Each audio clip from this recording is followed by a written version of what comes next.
Eu queria começar essa palavra introduzindo um pouco da história de Neemias.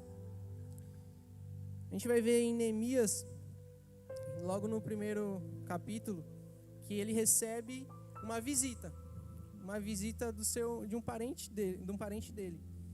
E lá no versículo 2, a gente vai ler aqui, se vocês quiserem abrir, Neemias 1, do versículo 2.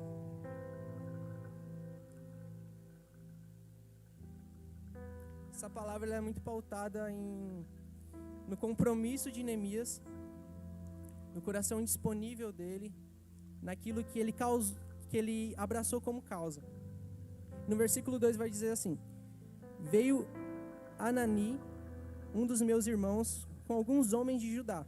Então lhes perguntei a respeito dos judeus que escaparam e que sobreviveram ao exílio e a respeito de Jerusalém. E eles me responderam: os restantes, os que sobreviveram ao exílio e se encontraram lá na província, estão em grande miséria e humilhação. As muralhas de Jerusalém continuam em ruínas e os seus portões foram destruídos pelo fogo. Neemias vai dizer: quando ouvi essas palavras, eu me sentei, chorei e lamentei por alguns dias. Fiquei jejuando e orando diante de Deus dos céus. E eu disse: Senhor, Deus dos céus, Deus grande e temível, que guardas a aliança e a misericórdia para com aqueles que te amam e guardam os teus mandamentos. Estejam atentos os teus ouvidos e os teus olhos abertos para que atendas a oração do teu servo, que hoje faço diante de ti, dia e noite, pelos filhos de Israel, teus servos. Então Neemias, ele recebe uma notícia que entristece o seu coração. Ele recebe a notícia que o seu povo estava em miséria, estava em ruínas. E logo em seguida, quando ele recebe essa notícia, o coração dele talvez começa a se indignar, a sentir uma indignação santa, dizendo talvez: cara, eu não posso deixar o meu povo desse jeito. É a minha família, eu não posso deixar com que eles fiquem desprotegidos. E vai se passar 3 meses, até que ele vai falar com o rei. E a gente vai ver que depois de muita oração, nesses 3 meses ele passou orando. E ele vai diante do rei. E o rei, ele era copeiro do rei, então ele tinha um certo relacionamento com o rei. O copeiro do rei era aquele que experimentava o vinho, que experimentava... Valeu, Isadora. E ele experimentava o vinho do rei, então ele estava à mesa com o rei, ele estava num lugar de relacionamento com o rei. Mas ele era um escravo, olha o privilégio que ele tinha. Os judeus foram para lá, muitos talvez eram servos ali, escravos mesmo, mas ele estava à mesa com o rei, então ele tinha um privilégio ali. E ele vai até o rei, e o rei nota que ele estava com um semblante triste. E o rei fala, no versículo 2, versículo 2. Então o rei me disse: por que o seu rosto está triste se você não está doente? Isso tem de ser tristeza do coração. Então fiquei com muito medo e lhe respondi: que o rei viva para sempre. Como não estaria o meu rosto triste se a cidade onde estão sepultados meus pais está em ruínas e os seus portões foram queimados?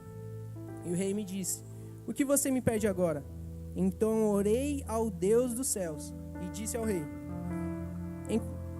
se for do agrado do rei, e se este seu servo encontrou favor em sua presença, peço que o rei me envie ajudar a cidade onde estão os túmulos dos meus pais, para que eu a reconstrua. E Neemias, ele encontra favor diante do rei, diante de Deus. Talvez Deus tenha tocado no coração do rei para que ele abençoasse ele a voltar para reconstruir os muros e os portões da cidade dele.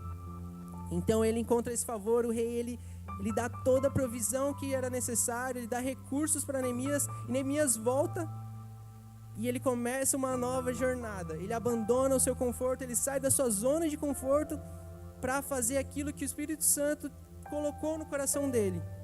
Colocou uma missão, uma causa de reconstruir os muros. Então Neemias volta e ele enfrenta grande oposição por parte daquele povo que já estava lá.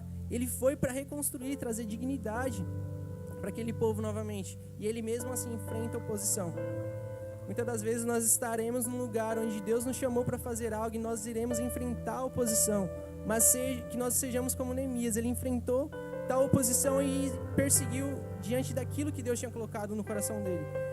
Então Neemias, para resumir, Neemias ele volta, enfrenta muita situação ruim, mas ele reconstrói os muros de Jerusalém. E eu tenho 3 pontos para falar sobre Neemias. 3 pontos que vai dizer sobre o compromisso de Neemias. 3 compromissos de Neemias. O primeiro, Neemias ele teve um compromisso com Deus. A gente vai ver que quando ele recebe a notícia, a primeira coisa que ele faz, ele começa a orar e a clamar a Deus. Deus, que o Senhor derrame sua misericórdia. Se for do teu agrado, Deus, faça algo. Então ele ora a Deus. E passa-se 3 meses orando a Deus, antes dele falar com o rei. Segundo ponto, Neemias ele se compromete com o seu povo.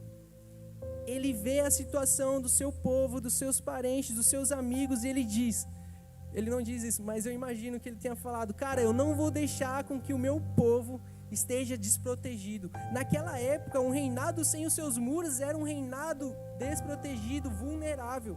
E Neemias ele fala, não vou deixar com que o meu povo esteja nessa situação.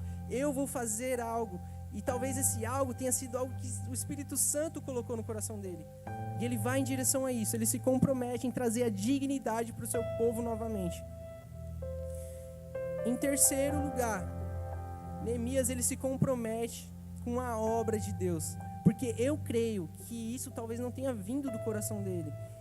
Eu acredito muito fortemente que Deus colocou no coração dele para ele reconstruir esses muros. A obra talvez não era dele, mas era do Espírito Santo através dele.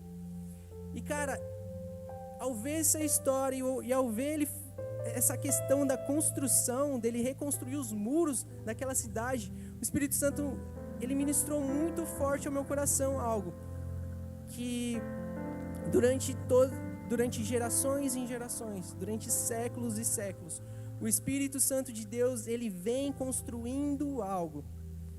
E cara, isso tem queimado tão forte no meu coração essa palavra.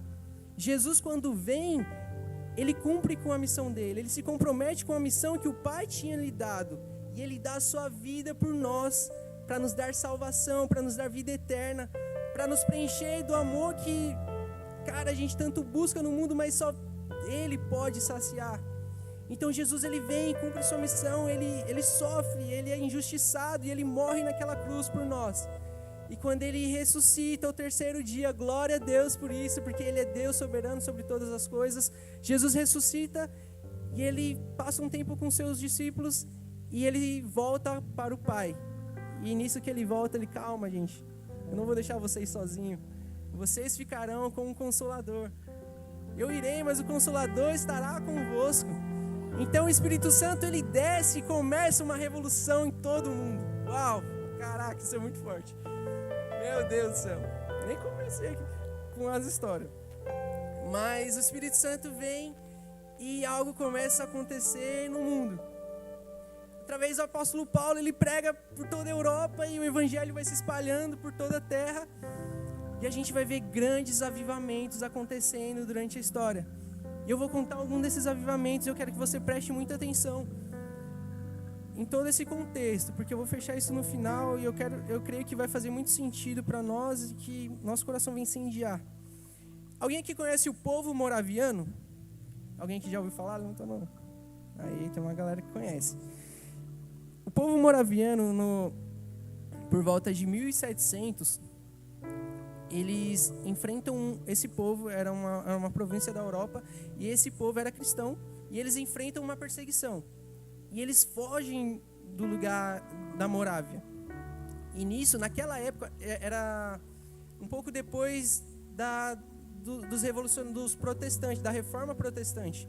Então havia muitos cristãos naquela época. Havia os anabatistas, havia os batistas, havia os católicos, os protestantes. Então havia muita galera, né? Assim, de diversos teologias diferentes, enfim. Então esses moravianos fogem e vão para uma província chamada Reinhut. É isso mesmo, em Hut. E eles se encontram nessa comunidade.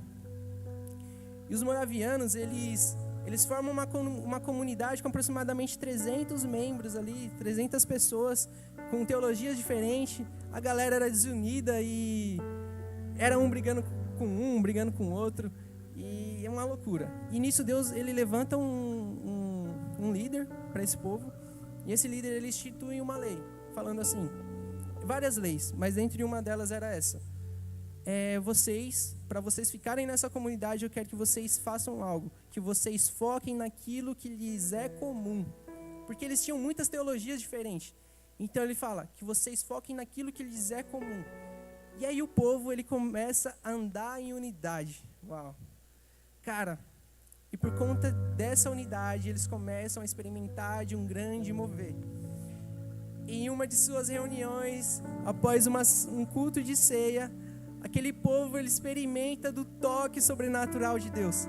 A presença do Espírito Santo começa a se manifestar em meio àquele povo. E eles experimentam da glória de Deus, após a unidade deles. E eles experimentam disso e algo começa a acontecer na comunidade moraviana. Eles começam a ser incendiados por Deus, pelo amor de Jesus. E eles começam, meu Deus, isso não pode ficar só para mim. E começa uma onda missionária entre os moravianos. Não somente isso, eles começam eles começam um movimento de oração e adoração a Deus, que ecoa até hoje. Muitas igrejas hoje aderiram a esse modelo deles. É um movimento que eles faziam uma torre de oração 24 horas por dia, 7 dias por semana, durante um século. Uau! Cara, esses caras oravam demais, meu Deus do céu. Um século orando ininterruptamente. Cara, que poderoso. E eles começam nesse meio desse mover do Espírito Santo, eles começam a orar, adorar a Deus, e orar e adorar a Deus. E cara, o Espírito Santo começa a incendiar e eles começam a uma onda de missões.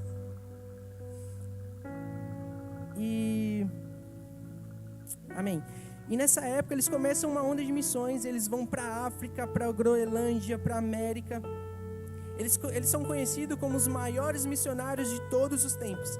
E existiam 2 jovens missionários, 2 jovens moravianos, que eles encontram uma ilha onde havia 2.000 escravos nessa ilha. E eles veem uma oportunidade, cara, eu não posso deixar com que esses 2.000 escravos morram sem que eles conheçam a Jesus. E esses 2 moravianos, eles tentam entrar nessa ilha, mas eles não conseguem, porque o dono da ilha não deixava com que nada de religião entrasse lá. Então o que esses 2 jovens moravianos eles fazem? Eles vendem a própria vida para entrar nessa ilha. Eles se venderam como escravo por uma causa, cara. Eles morreram pela maior causa das suas vidas. Eles deram as suas vidas em prol do evangelho, em prol daqueles 2.000 escravos. E a história diz que quando ele estava no navio partindo, seus familiares chorando, seus amigos chorando por eles, e eles dizem uma frase, que o cordeiro que foi imolado receba a recompensa do seu sofrimento. Uau! Cara, eles entenderam que a causa mais importante da vida deles era Jesus, e era levar Jesus para as pessoas. E esse povo moraviano, eles começam a se espalhar por todas as nações, começam a se espalhar pelo mundo, e um grupo deles vão para a América. E eles vão de navio para a América.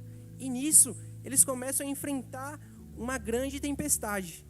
E o navio chega a quase naufragar, mas algo acontece. Eles começam a adorar a Deus, eles começam a ficar em paz. E um homem que estava nesse navio, ele começa a ver, meu Deus, por que esses caras, esses loucos estão ficando em paz? A gente está morrendo, está quase morrendo, porque eles estão em paz. E aí, esse homem, ele fica impactado com aquilo que ele está vendo. E o povo moraviano vai e começa a indagar ele. Mas você conhece Jesus de verdade? Mas esse cara, ele era pastor? Claro que eu conheço. E ele estava indo para uma viagem missionária para a América para pregar para os índios. E ele começa a ficar encucado com aquilo. Meu Deus, eu tenho medo da morte, mas esses caras não têm medo da morte. Meu Deus, o que é isso? E esse cara, ele se chamava John Wesley.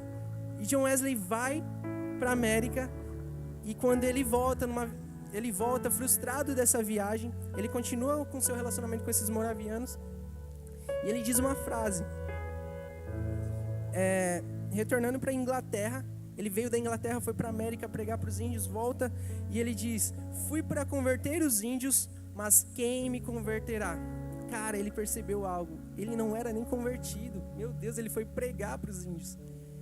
E ele é tão impactado com aquele povo moraviano que tinha entendido, tinha experimentado da glória de Deus, da presença manifesta. Eles buscaram essa presença, eles entenderam o amor de Jesus, e impacta a vida de John Wesley. John Wesley, durante uma reunião, um encontro dos moravianos, ele tem uma experiência que ele diz. Ele estava nessa reunião e ele fala assim: eu tive o meu coração estranhamente aquecido. Uau, ele teve o encontro dele com Jesus naquele momento. Naquela reunião dos moravianos, ele teve o seu encontro com Jesus, sua experiência pessoal. E ele percebe, cara, que a vida dele era para esse Jesus que ele tinha conhecido, para esse Jesus que o coração dele foi aquecido de tal forma que sua vida foi transformada. Se você aqui é novo, eu declaro que hoje você vai sentir o seu coração aquecido pelo poder de Deus. Amém? Então ele começa suas pregações e ele volta para, naquela época acho que era paróquia, e ele começa a pregar uma dura pregação, questionando a salvação do povo. E os cristãos daquela época não ficaram indignados com isso. Como assim? Esse cara vem, volta de viagem e fica questionando minha salvação. Então eles proíbem, meio que proíbem John Wesley de pregar nas paróquias. Então John Wesley, ele começa a fazer o quê? Ele começa a revolucionar a pregação daquela época. Ele começa a pregar nas ruas, ele começa a pregar nas praças. E eles usavam de uma estratégia que quando o povo ia trabalhar, ele já estava lá pregando, porque ele sabia que as pessoas, ao irem para o serviço, iriam ouvir ele, iriam ouvir o evangelho de Deus. E ele começa a pregar nas praças, ele começa a pregar por toda a Inglaterra, e um mover começa a acontecer na Inglaterra, e a sociedade daquela época começa a ser transformada, aquela geração começa a ser transformada, a conhecer Jesus. E cara, olha que louco, calcula-se que em 50 anos, John Wesley tenha percorrido 400.000 quilômetros e pregado 40.000 sermões, com uma média de 800 pregações por ano. Caraca, velho, meu Deus. Será que esse cara queimava por Jesus? Cara, ele dedicou 50 anos de pregação, velho, meu Deus do céu. E a gente vai continuar a história, a gente vai andar, vários avivamentos acontecem, avivamento na Inglaterra. Prestem atenção, Inglaterra, foi da Europa, Inglaterra, para América, e a gente vai ver um grande avivamento. Vou pular muitos avivamentos, mas eu vou para um que aconteceu na América. Um pastor local, uma pessoa comum como nós, ele era pobre, ele trabalhou como garçom, ele sofreu muito na vida, um pastor afro-americano. E esse cara, ele começa a sentir algo no coração dele. O Espírito Santo começa a ministrar o coração dele que ele deveria pregar sobre santidade, sobre reavivamento e sobre dons de língua. E esse pastor, ele começa a pregar sobre isso. E os pastores daquela época começam, assim como John Wesley, eles começam a repudiar a pregação desse pastor. Como assim, dons de língua? Isso daí é loucura, o que você está fazendo? Então eles começam a perseguir esse pastor chamado William Seymour. E o William Seymour, ele, mesmo diante de toda a oposição, ele começa a ser fiel naquilo que o Espírito Santo tinha colocado no coração dele. E ele começa a pregar sobre santidade, sobre reavivamento, sobre dons de língua. Em dado momento, ele se muda para uma rua chamada Rua Azusa. E ele abre uma congregação lá. Se eu não me engano, o local onde ele aluga lá era um estábulo, um antigo estábulo. E ele começa a fazer os seus cultos lá. E William Seymour, em um de seus cultos, ele experimenta simplesmente de um dos maiores avivamentos já visto em toda a terra. Ele começa a pregar sobre reavivamento, sobre santidade, sobre dons de língua. E ele começa a ver um mover do Espírito Santo tomando de conta daquela congregação, as pessoas começam a ser tomadas pelo poder do Espírito Santo de Deus, a atmosfera daquele lugar muda, a presença manifesta de Deus estava lá, e as pessoas começam a falar em línguas, e daqui a pouco o mover estava tão grande, que começa a tomar a rua daquele lugar, o quarteirão começou a ser tomado pela presença de Deus, as pessoas que passavam por aquela rua começavam a ser tomadas pelo Espírito Santo de Deus, e eles começavam a experimentar da glória de Deus. Uau! Cara, que louco, imagina a gente pregar nessa igreja e as pessoas passarem lá na frente e se sentirem um toque do Espírito Santo e começarem a ser cheios do Espírito Santo de Deus. Cara, que poderoso, meu Deus do céu, tudo porque esse homem se comprometeu com a obra que o Espírito Santo colocou no coração dele. Ele se compromete com a visão que o Espírito Santo tinha colocado no coração dele. Uau, que louco. E a gente vai ver uma onda de avivamento acontecendo na América. A gente vai ver, cara, pô, Gustavo, você tá falando de um monte de avivalista aí, velho. Pô, quem sou eu perto de John Wesley? Quem sou eu perto de William Seymour? E a gente vai ver um pastor, ele tá numa reunião de grandes líderes de cruzadas na África, grandes líderes, grandes pregadores. E um deles, a história diz que um deles pergunta, quem é esse rapaz aqui, esse pastor? E aí o cara fala, esse cara, ele é Mordecai Ham. Ele simplesmente ganhou o Billy Graham. Cara, o cara, ele não foi um grande avivalista, ele não pregou talvez para multidões, para estádios como Billy Graham, mas ele ganhou o cara que impactou a América, com suas pregações, lotavam estádios. Uau, o cara ganhou um homem que revolucionou a América. Então talvez hoje a gente se sinta, mano, como eu vou pregar para uma multidão, Gustavo? Cara, mas talvez se você ganhar uma pessoa, talvez essa pessoa seja um Billy Graham dessa geração. Então eu creio que nós fomos chamados para isso. E vamos continuar a história, vamos dar um rolê agora, chegando na América ainda. E uma família de missionários vem da América para o Brasil, em meados de 1970. Isso, se eu estiver errado, perdão aí. Mas aí essa família vem para o Brasil, eles sentem no coração deles que eles tinham uma missão no Brasil. E essa família, bem sucedida na América, filhos de fazendeiros, eles largam tudo, pedem a bênção dos seus pastores locais, e eles vêm para o Brasil sem ajuda financeira. O pastor abençoou, mas, meu filho, vai lá, você arca com os custos.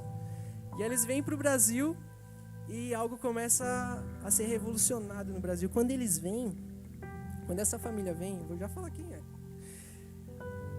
Cara, o contexto do Brasil era muito louco nessa época. 2% da população era cristã evangélica, em 1970. Essa família vem. E eles começam uma obra apostólica, começam a abrir igrejas. Eles estavam em Goiânia.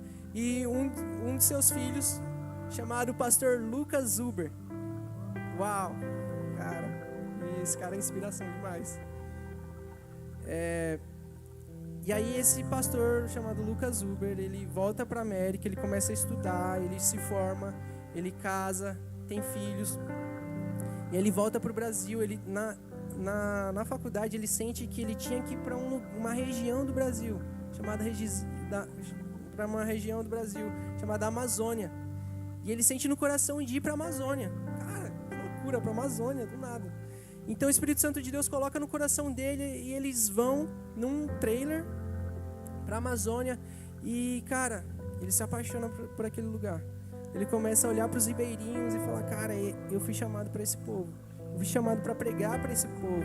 Essa é a minha missão e eu vou cumprir com essa missão que o Espírito Santo colocou no meu coração. E, cara, ele chega na Amazônia em 1976, ele funda o Projeto Paz.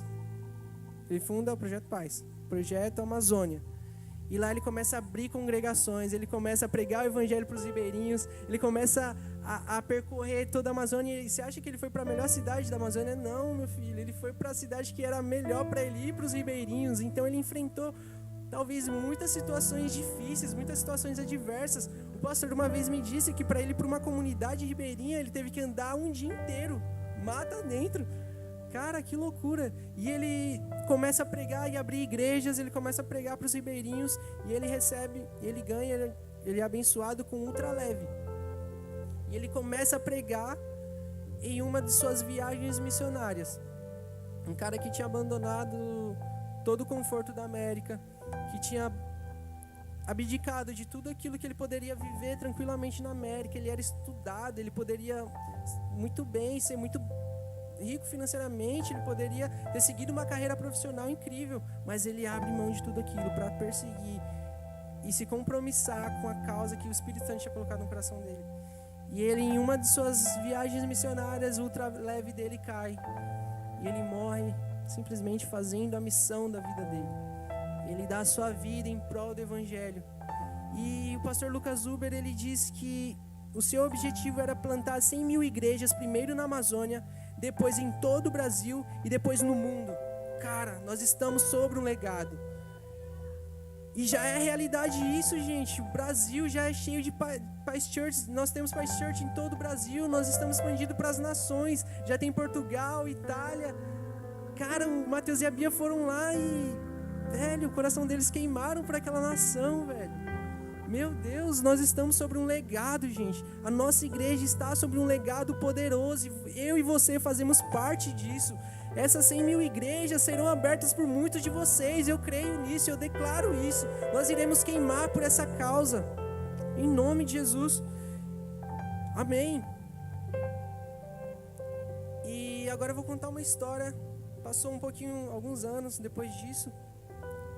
Eu estava em Barueri. E aí um dos meus amigos me convida para uma festa. Mano, vamos numa festa ali, vai ser lá no centro de Barueri. É o Difflin Fest. Eu, pô, legal, Difflin Fest, vou lá, vou me arrumar aqui, bora lá. E aí chego eu lá no Ginásio Cultural de Barueri, lugar imenso, muito grande. E eu lá com intenções erradas, me perdoe Jesus por isso. E aí eu chego lá e eu vejo uma atmosfera totalmente diferente daquilo que eu esperava. E eu começo a ver, eu chego naquele lugar e eu vejo centenas, talvez milhares de jovens naquele lugar, adorando a um único Deus. E cara, meu coração é impactado naquele lugar. Eu começo a ver, mano, mentira, pô. Sério isso? Esses jovens estão adorando a Deus de fato? Porque, mano, de verdade, na minha concepção, eu como um adolescente jovem, cara, é impossível. Eu sou de um contexto cristão, evangélico, meus pais são... Eu nasci num lar cristão. E pra mim, naquela época, era impossível. Eu, como jovem adolescente, eu renunciar às coisas do mundo pra viver pra Deus. Eu falava que, quando eu tivesse 28 anos, eu ia abandonar o mundo, ia me converter e ia casar. Porque pra mim era impossível largar as coisas do mundo. E aí eu vejo aqueles jovens, eu fico assim, cara, que loucura, velho. Olha o tanto de jovens apaixonados por Jesus. Sabe, eu no contexto de igreja tradicional, eu nunca tinha visto aquilo antes. E eu vejo uma geração apaixonada por Jesus, louvando e adorando. E eu, caraca. E uma semente é plantada no meu coração. E anos após, eu venho para São Luís, Deus me tira daquele lugar. Amém por isso. E eu começo a fazer faculdade e na minha sala de aula eu encontro com uma pessoa diferente do restante. Eu vejo um cara assim que ele era totalmente diferente, cara. E, cara, meus olhos brilham a falar desse cara porque ele é top. E aí eu vejo esse cara, ele tá totalmente diferente daquela galera. Tinha uma luz nele, o caráter dele era diferente. E eu comecei uma amizade com ele, ele começou a falar de Jesus pra mim. E aí ele falou, eu perguntei, mas você é de que igreja, mano? Ele falou, mano, sou da Igreja da Paz. Eu fiquei, uau, como assim? Igreja da Paz em São Luís, sério? E aí ele vai e me apresenta. Esse cara é o grande evangelista Mateus Alves, grande missionário. Uau, amém, amém, pela vida do Mateus, cara incrível, referência. E aí minha vida começa a ser impactada por esse jovem que tinha se comprometido com a causa Difflin. Ele não era Difflin somente no culto, porque Difflin não é um culto, é um movimento. E ele se comprometeu com a causa Difflin. Na faculdade ele começa a impactar a minha vida. Minha vida é transformada. Eu vivi tanto tempo na igreja, mas eu nunca tinha tido a revelação de quem era Jesus. Assim como John Wesley. John Wesley, ele viveu uma vida, mas quando ele vai para uma viagem missionária, ele volta e ele percebe, cara, eu não era convertido. E aí Mateus começa ali, me rodeando ali, me discipulando, eu nem sabia, mas ele estava me discipulando. E ele entendeu, cara. Ele entendeu a missão dele. Ele entendeu que Jesus chamou ele para ir e fazer discípulos de todas as nações, vos ensinando a guardar tudo aquilo que vos tenho lhes ordenado, batizando em nome do Pai, do Filho e do Espírito Santo. Cara, ele entendeu que a missão dele era fazer discípulos. E uau, cara, o que a gente está vivendo no Brasil hoje? Mas eu quero trazer uma parada aqui pra gente refletir. A gente viu, durante todo isso que eu falei, uma construção do Espírito Santo, certo? Mas aí, Deus falou comigo, falando assim, cara, existe uma construção da sua vida. E lá em 1 Coríntios 3 vai dizer assim, porque ninguém pode lançar outro fundamento além do que foi posto, o qual é Jesus Cristo.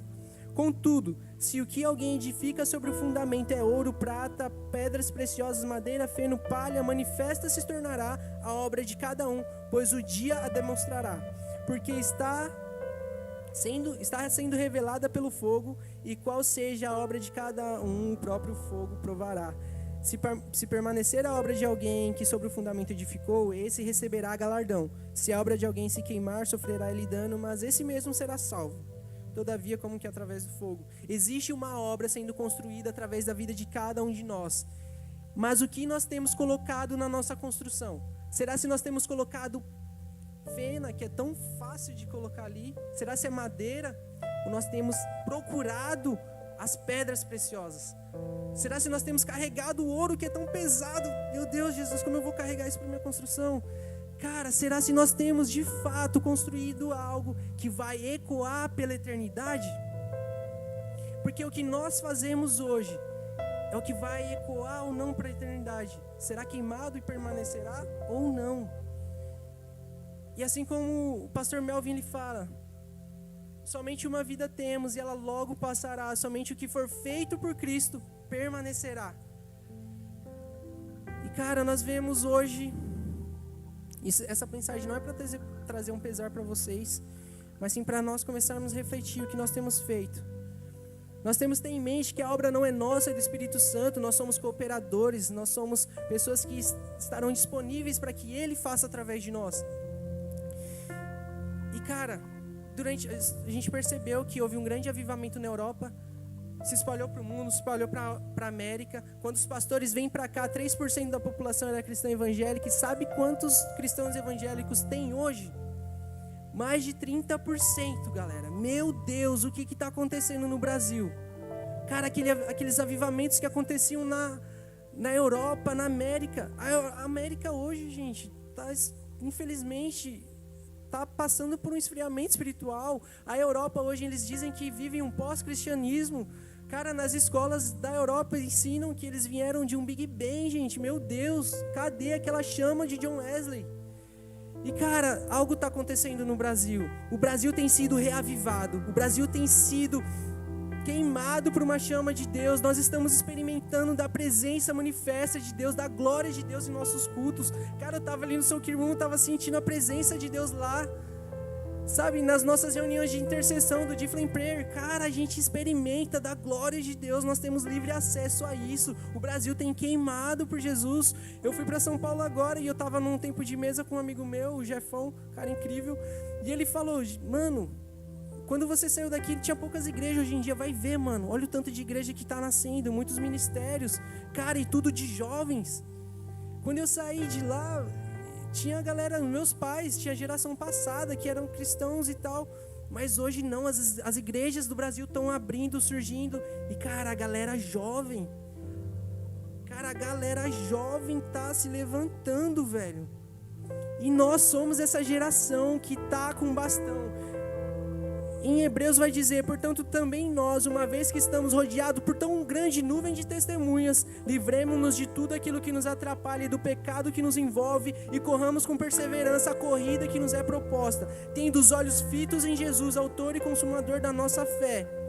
Cara, vamos deixar tudo que nos atrapalha, tira todo o pecado que está te envolvendo e vai para Jesus, mano. Começa a olhar para Jesus e correr a corrida que lhe é proposta. Cara, Deus tem algo para fazer através dessa geração. Eu creio que esse Difflin, cara, olha o tanto de gente que já tem aqui. Nós oramos tanto, nós intercedemos tanto, porque para que esse culto Difflin fosse totalmente cheio, que essas cadeiras fossem cheias, cara, eu já vejo que hoje já tem um grande crescimento. Eu vejo que jovens têm se comprometido com a causa de Jesus. Eu converso com uma galera aqui, cara, a galera queimando por Jesus, a galera, mano, eu quero mais. E eu quero te convidar agora para levantar. Eu creio que o Espírito Santo de Deus, ele quer acender uma chama no nosso coração hoje. Se vocês puderem diminuir as luzes aí da mídia, quero convidar você agora para a gente orar. Se vocês sentirem no coração, cara, eu quero fazer parte disso, Gustavo. Todos esses avivamentos que aconteceram, eu creio que uma atmosfera está sendo gerada no Brasil. Tudo está sendo preparado por Deus, cara, algo está acontecendo. Não é normal isso, não é normal, gente. O Brasil está experimentando de algo poderoso. Sabe, a gente for ver um contexto geral, cara, o Brasil tem japonês, tem chinês, tem tudo, velho. É tudo preparado para que nós venhamos experimentar de um grande avivamento que vai vir do Brasil para as nações.